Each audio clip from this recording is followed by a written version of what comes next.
नमस्कार दोस्तों, आज से हम लोग फिजिकल केमिस्ट्री यूपी टीजीटी का एक महत्वपूर्ण पार्ट है, इसी को हम पढ़ने चल रहे हैं। सबसे पहले इसमें हम स्टार्ट करेंगे मूलभूत रसायन, बेसिक कॉन्सेप्ट ऑफ केमिस्ट्री। उसके बाद स्टार्ट करेंगे रासायनिक साम्य, उसके बाद रासायनिक बलगतिकी, आयनिक साम्य, विद्युत रसायन और विलयन, ये सब हम पढ़ने वाले हैं। तो सबसे पहले स्टार्ट करेंगे बेसिक कॉन्सेप्ट ऑफ केमिस्ट्री। इसमें सबसे पहले पढ़ते हैं द्रव्य क्या है।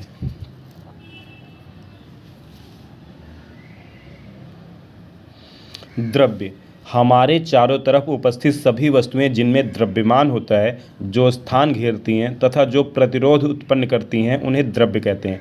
प्रकाश द्रव्य नहीं है।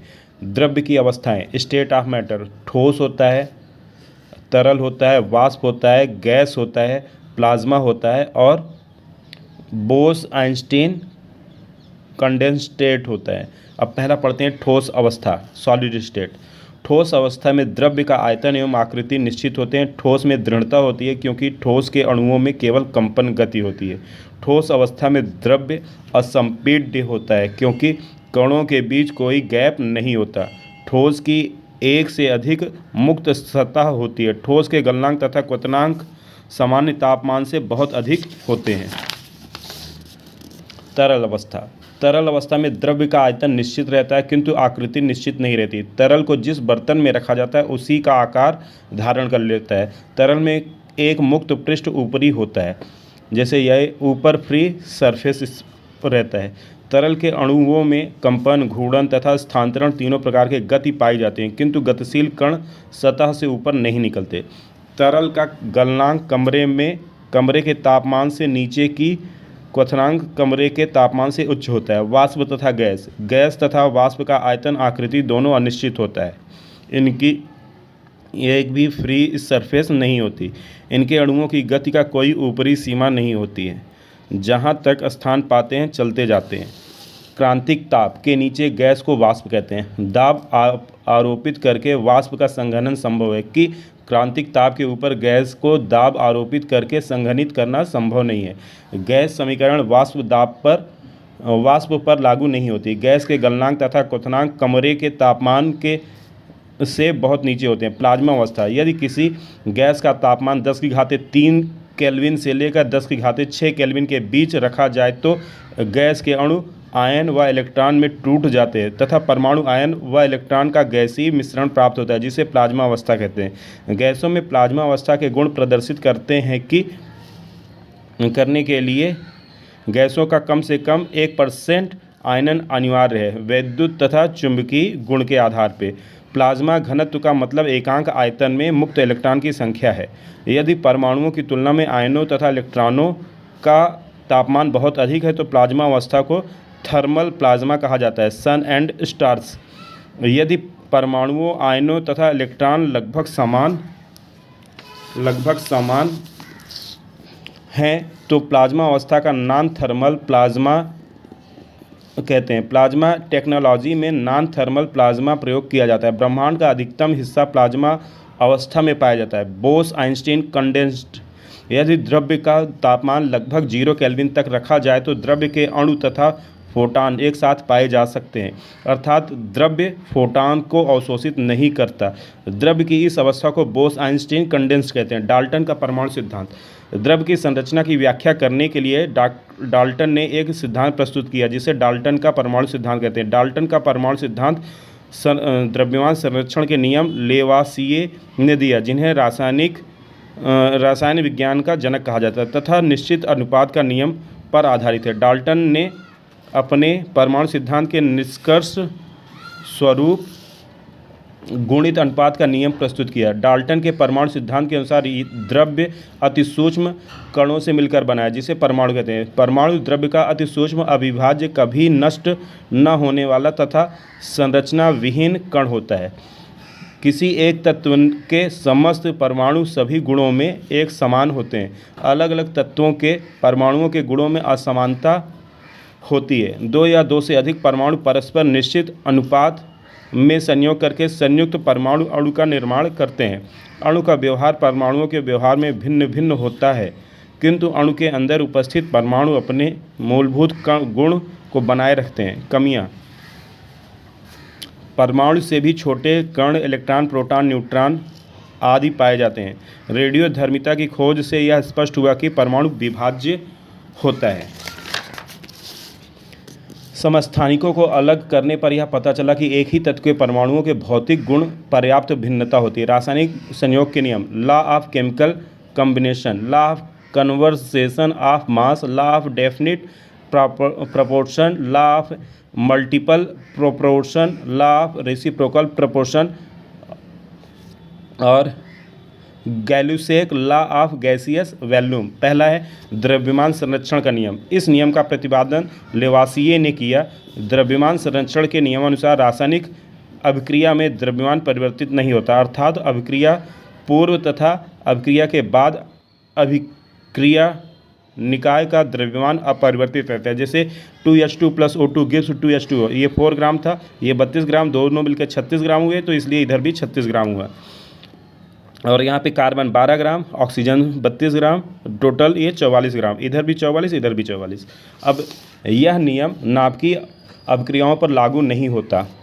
नाभिकीय अभिक्रियाओं में ऊर्जा का उत्सर्जन द्रव्यमान क्षति के कारण होता है। अब दूसरा नियम निश्चित अनुपात का नियम या स्थिर अनुपात का नियम। इस नियम का प्रतिपादन प्राउस्ट ने किया। किसी यौगिक को प्राप्त करने का स्रोत अथवा तरीका चाहे जो हो, यौगिक के अणु में उपस्थित घटक परमाणु द्रव्यमान सदैव एक निश्चित अनुपात में रहते हैं, अथवा जब दो तत्व परस्पर संयोग करके किसी यौगिक का निर्माण करते हैं तो ऐसा वे सदैव अपने द्रव्यमान के एक निश्चित अनुपात में करते हैं। H2CO3 C + O2 CaCO3 CO2, ये यहाँ पे कार्बन 12 और ऑक्सीजन 32 है। यह नियम समस्थानिकों के यौगिकों पर लागू नहीं होता। गुणित अनुपात का नियम। इस नियम का प्रतिपादन डाल्टन ने किया था। जब दो तत्व परस्पर संयोग करके दो या दो से अधिक यौगिकों का निर्माण करते हैं तो उन यौगिकों में किसी एक तत्व की निश्चित मात्रा से दूसरे तत्व की जो मात्रा संयोग करती है उसे संयोग करती है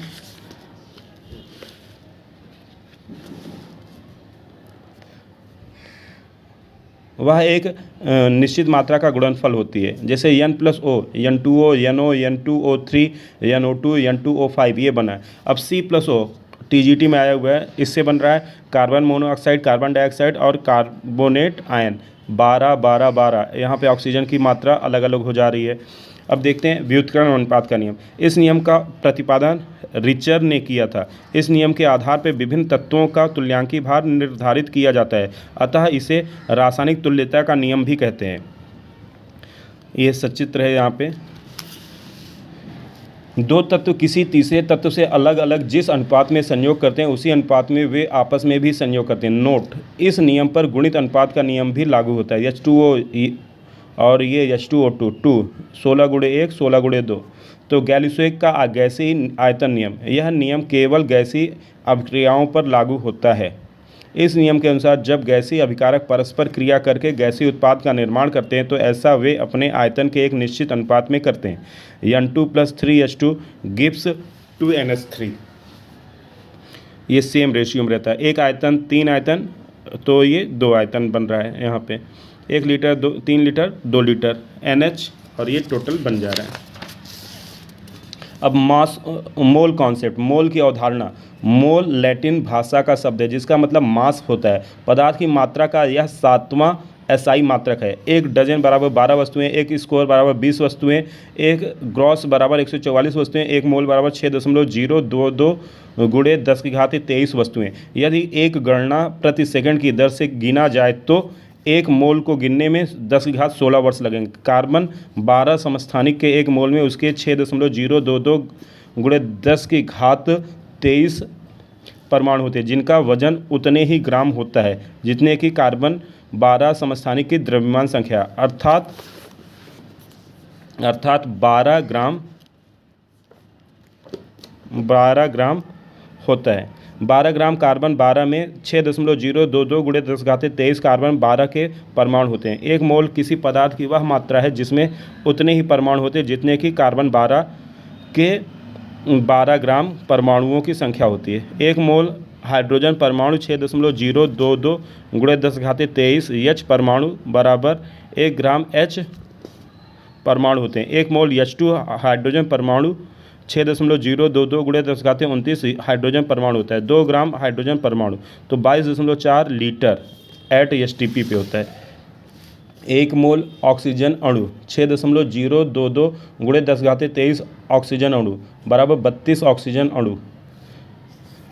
परमाणु पैमाने पर एक परमाणु का सापेक्ष वजन जितना AMU होता है, 1 मोल परमाणुओं का ग्राम परमाणु पैमाने पर वजन उतना ही ग्राम होता है। 1 मोल H2O अणु 6.022 गुणे 10⁻23 H2O अणु होता है। 18 ग्राम H2O अणु। मोलों की संख्या 1 मोल NaOH प्लस 23 बराबर 23 प्लस 16 प्लस 1 बराबर 40 ग्राम अणुभार होता है।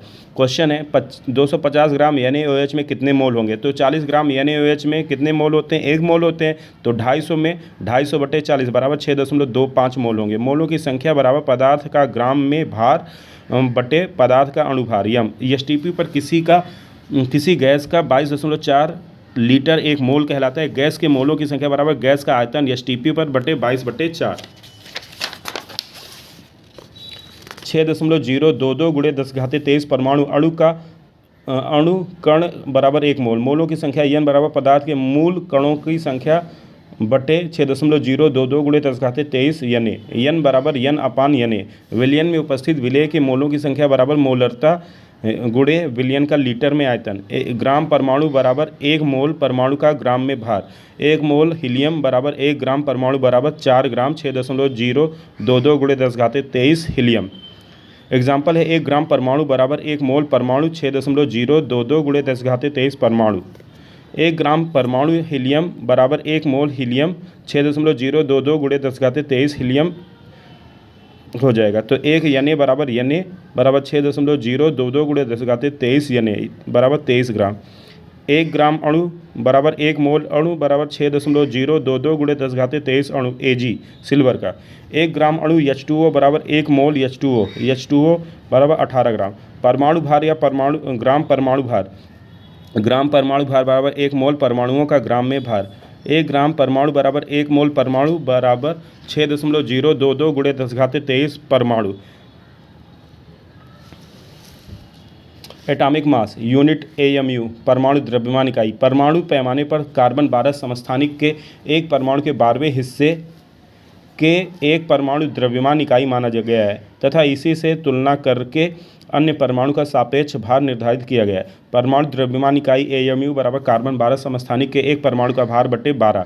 परमाणु द्रव्यमान इकाई बराबर 1.66 गुणे 10⁻−24। परमाणु द्रव्यमान पर किसी तत्व का सापेक्ष द्रव्यमान यह व्यक्त करता है कि उसका एक परमाणु कार्बन 12 समस्थानिक है कि वे एक परमाणु के 12वें हिस्से से कितने गुना भारी है। परमाणु द्रव्य पैमाने पर किसी तत्व के एक परमाणु का सापेक्ष द्रव्यमान उतना ही AMU होता है जितना कि किसी उस तत्व की द्रव्यमान संख्या होती है। ग्राम परमाणु भार किसी तत्व के 1 मोल परमाणुओं का ग्राम में भार व्यक्त करता है।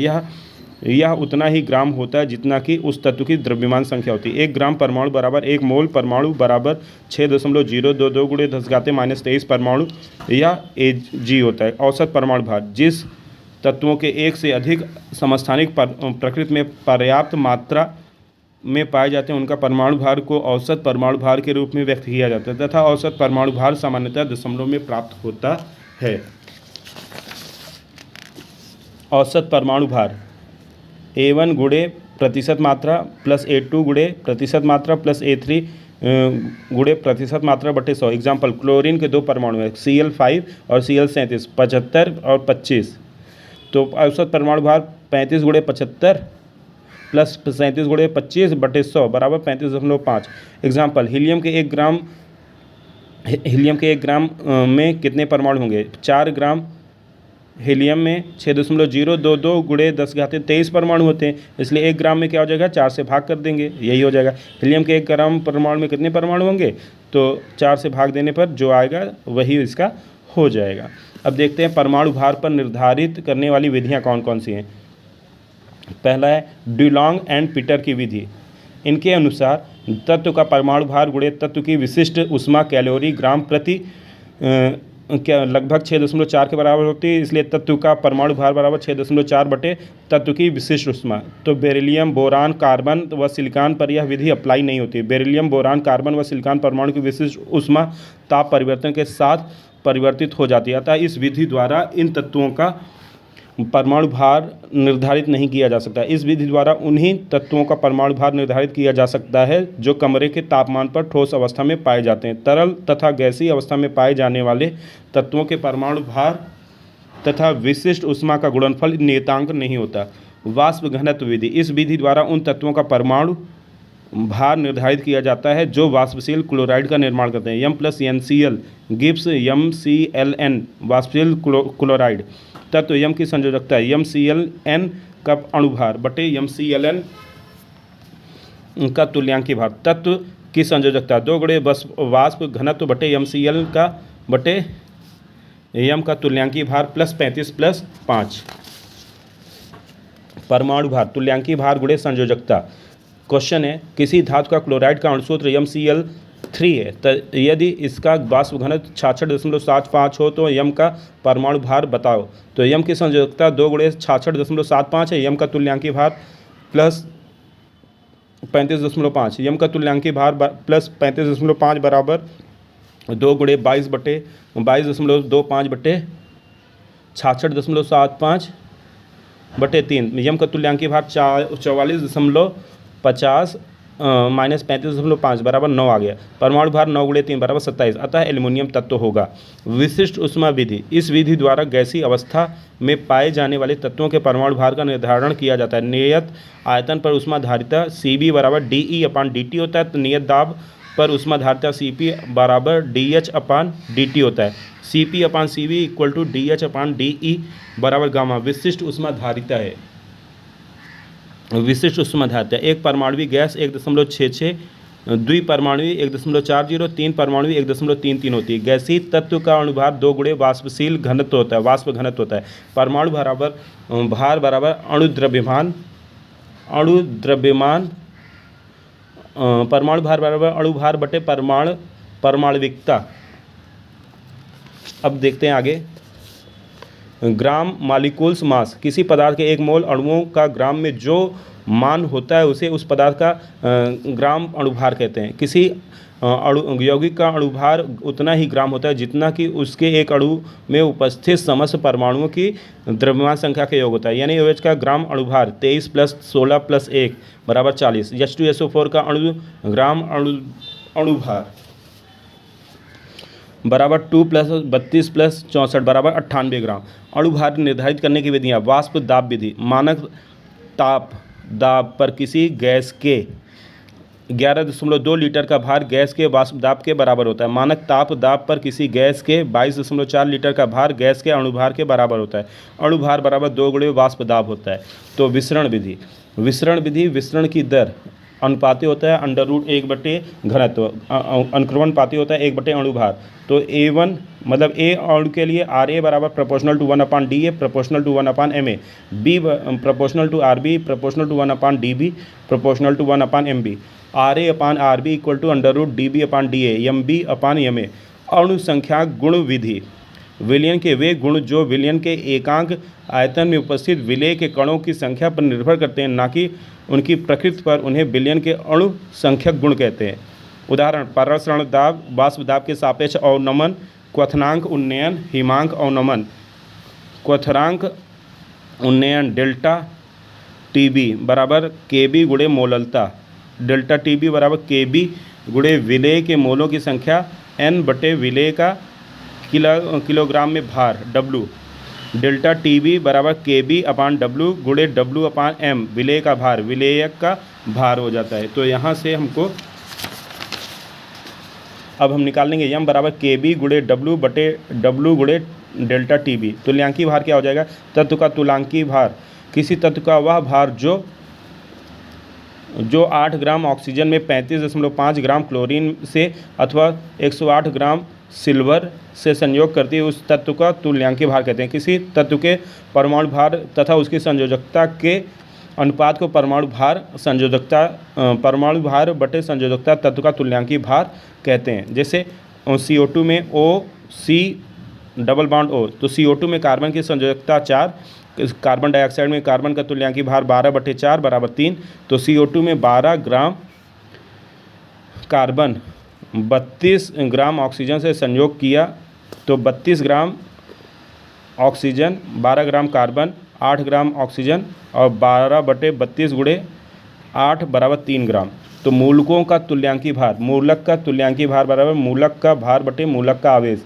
नाइट्रिक एसिड NO3 E बराबर m/1 H2CO3, CO3 का whole -2 E = m/2, H3PO4 -3 E = m/3, NaOH Na plus E = m/1, MgOH का whole twice, Mg + 2 E = m/2, AlOH का whole thrice, Al + 3 E = m/3। लवण का तुल्यांकी भार HCl, H + Cl माइनस अम्लीय मूलक है, NaOH Na + OH माइनस क्षारीय मूलक है, दोनों मिलकर लवण बना लेते हैं और क्या बन जाता है, NaCl बन जाता है।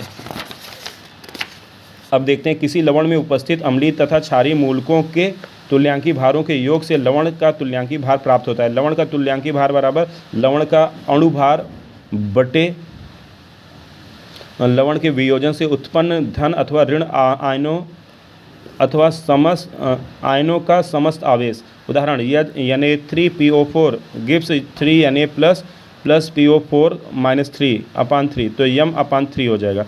अम्ल तथा क्षार का तुल्यांकी भार, अम्ल या क्षार का तुल्यांकी भार, अम्ल या क्षार का तुल्यांकी भार बाटे N, जहाँ N अम्ल की क्षारकता या क्षार की अम्लता है।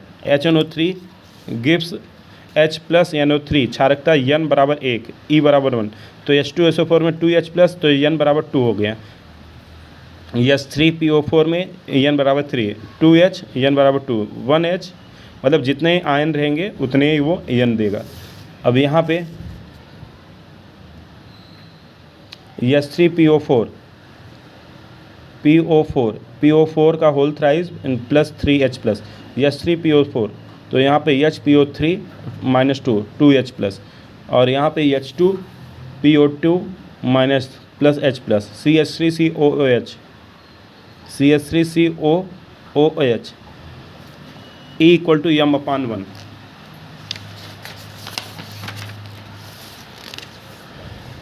HClO3 gives H+ + ClO4 E = m/1, HClO3 gives H+ + ClO3 E = m/1, HClO2 gives H+ + ClO2 E = m/1।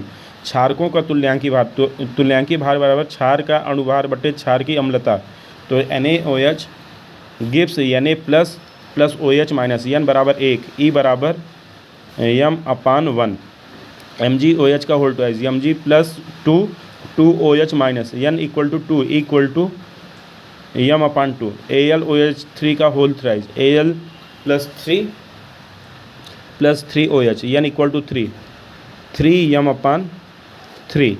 आक्सीकारक तथा अपचायक का तुल्यांकी भार, आक्सीकारक या अपचायक का तुल्यांकी भार बराबर आक्सीकारक या अपचायक का अणु भार बटे आक्सीकरण संख्या में परिवर्तन N2, तो KMnO4 अम्लीय माध्यम में, उदासीन माध्यम में, क्षारीय माध्यम में MnSO4 बनाएगा और यहाँ पे Mn2 बनाएगा, K2MnO4 बनाएगा, N बराबर 5 हो जाएगा, N बराबर 3, N बराबर 1, तो इस प्रकार से होगा। अब यहाँ पे हम देखते हैं question, in reaction equivalent weight of iodine will be, तो इक्वेशन वेट m/2, N = 2, तो यहाँ पे क्या हो जाएगा, ब्रोमनेट आयन m/6 हो जाएगा। यहाँ पे तुल्यांकी भार ज्ञात करने की विधियाँ, पहला है हाइड्रोजन विस्थापन विधि,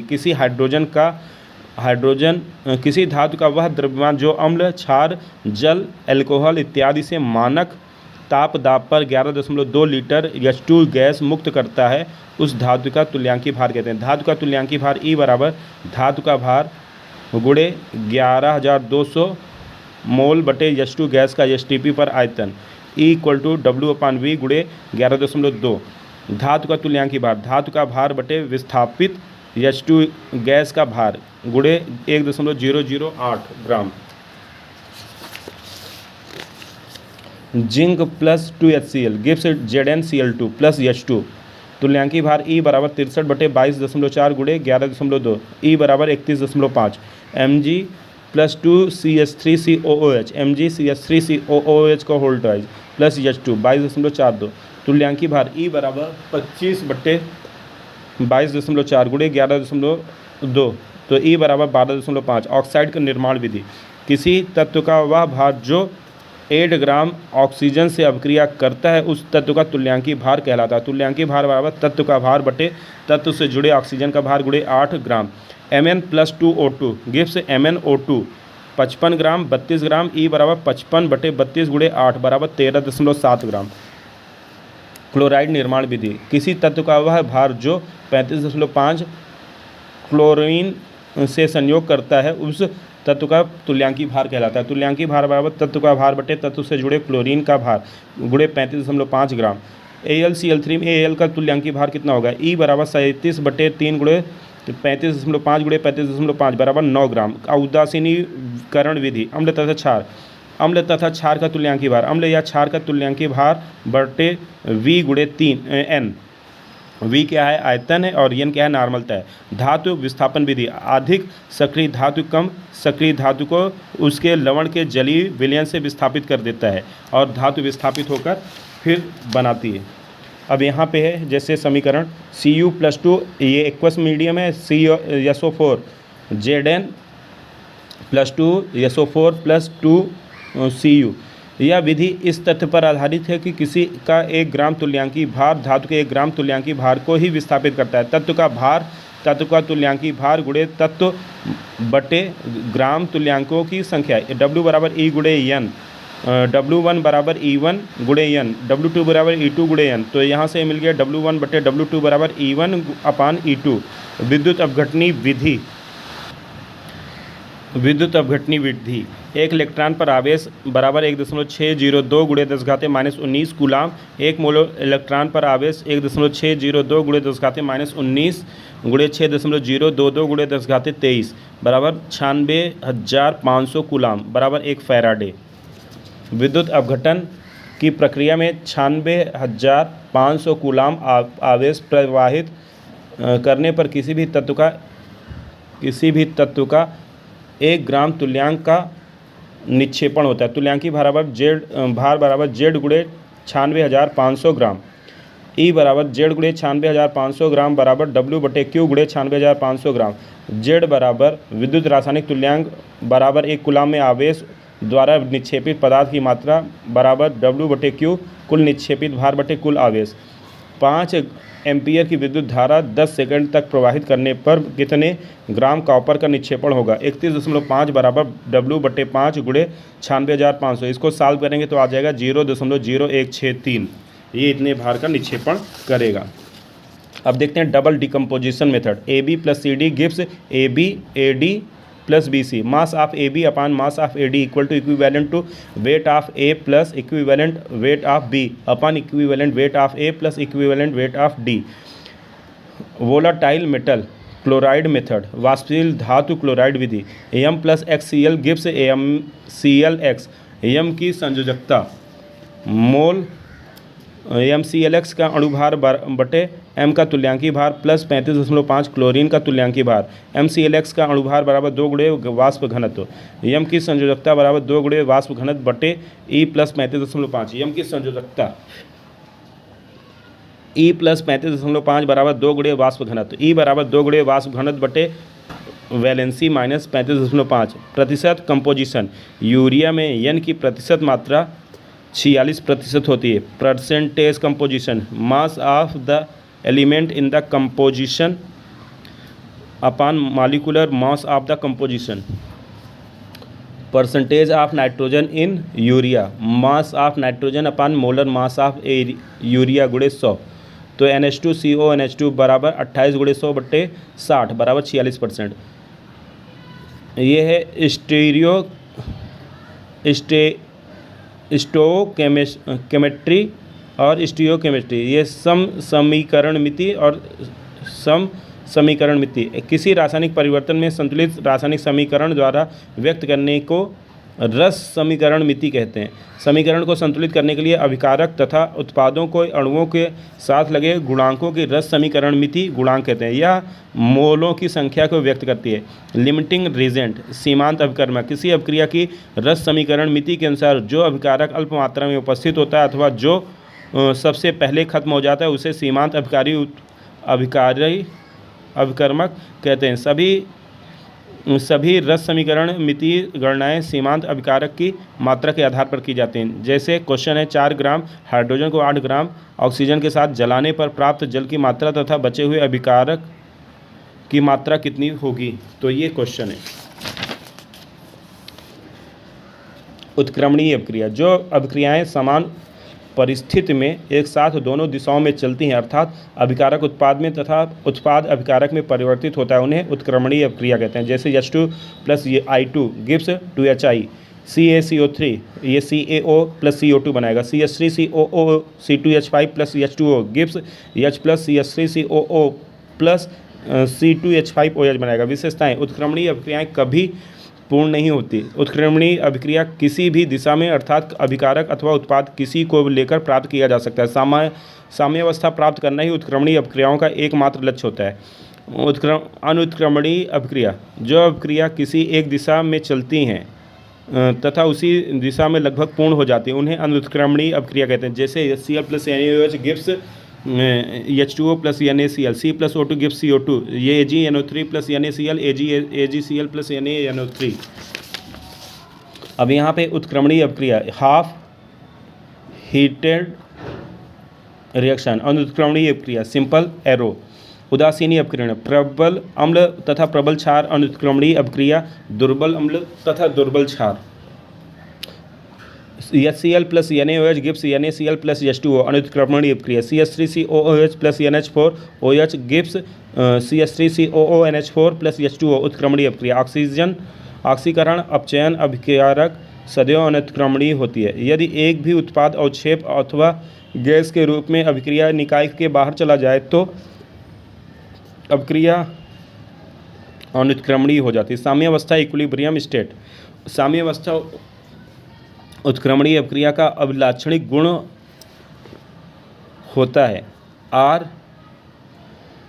रिएक्टेंट कन्वर्ट प्रोडक्ट, ये फॉरवर्ड ये बैकवर्ड ये इक्विवेलेंट में जाएगा। किसी उत्क्रमणीय अभिक्रिया की वह गतिक अवस्था जिस पर अग्र व पश्च अभिक्रियाओं के वेग एक समान हो जाते हैं उसे साम्यावस्था कहते हैं। जैसे इस चित्र में यहाँ पे दिखाया गया ये दोनों क्या हो रही है साम्यावस्था, इधर से आई दोनों साम्यावस्था में है। अब इसका विशेषता क्या है। साम्यावस्था गतिक होती है अर्थात अभिक्रिया समान वेग से दोनों दिशाओं में चलती रहती है, रुकती नहीं है। साम्यावस्था पर निकाय के किसी भी दृश्य और ऊष्मागतिकी गुण में कोई परिवर्तन नहीं होता। सांद्रता, आंशिक दाब, घनत्व, रंग समय के साथ कोई परिवर्तन नहीं होता। एंथैल्पी, इंटरनल एनर्जी, एंट्रोपी गिव्स फ्री एनर्जी, नो चेंज होता है। इसमें सब जीरो हो जाते हैं, सब इक्विवेलेंट टू जीरो। अब यहाँ पे H2 plus I2 gives 2HI। यहाँ पे समय। अब देखते हैं सक्रिय द्रव्यमान एक्टिव मास। किसी अभिकारक की मात्रा जो दिए गए समय पर उत्पाद बनाने में सक्षम हो उसे सक्रिय द्रव्यमान कहते हैं। Active mass activity coefficient R गुणे concentration A equal to R into C। आदर्श या तनु विलयन के लिए R gives 1 A equal to C। अतः किसी अभिकारक की मोल प्रति लीटर सांद्रता को उसका सक्रिय द्रव्यमान कहते हैं। शुद्ध तरल अथवा ठोस का सक्रिय द्रव्यमान सदैव 1 मोल प्रति लीटर लिया जाता है। द्रव्य अनुपाती क्रिया का नियम लॉ ऑफ मास एक्शन। इस नियम का प्रतिपादन गुलबर्ग एवं वोइग्स ने किया। इस द्रव्य अनुपाती क्रिया के नियम के अनुसार किसी अभिकारक की अभिक्रिया करने की दर उसके सक्रिय द्रव्यमान के समानुपाती होती है तथा किसी अभिक्रिया के दर समस्त अभिकारकों के सक्रिय द्रव्यमान के गुणनफल के समानुपाती होती है, जहाँ प्रत्येक अभिक्रिया की सांद्रता पर उसके अभिक्रिया गुणांक की घात लगी रहती है। जैसे AA प्लस BB गिव्स उत्पाद वेग R प्रोपोर्शनल टू इसके कंसंट्रेशन A और कंसंट्रेट B के ऊपर रहता है। वेग R क्या हो जाता है K A के कंसंट्रेशन A कंसंट्रेशन B।